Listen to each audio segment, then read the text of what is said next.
তো আজকে কি রান্না করছি তোমরা বুঝতেই পারছো। সব সরঞ্জাম মোটামুটি করে নিয়েছি, এবার রান্নাটা স্টার্ট করি। মশলাটা দেখেছো মোটামুটি কষানো আমার হয়েই গেছে।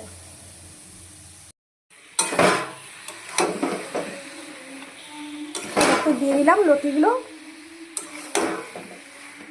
দেখি রান্নাটা কেমন হয়। ততক্ষণে কষাই, আস্তে আস্তে সুন্দর করে কষাই, ঠিক আছে। কষানো মোটামুটি হয়ে এসছে।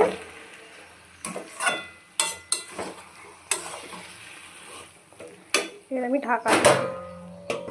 কেমন তেল বেরোচ্ছে দেখেছো, দেখো। এখনও কষানো চলছে, কষানো হোক, একটু সময় লাগে কষাতে। অবশ্য আমি একটু সিদ্ধ, হালকা করে একটু সিদ্ধ করে নিয়েছিলাম, সামান্য একদম একটুখানি নুন দিয়ে।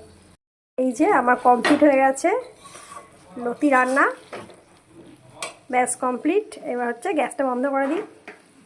এবার দেখতে হবে খেয়ে কেমন টেস্ট হয়েছে।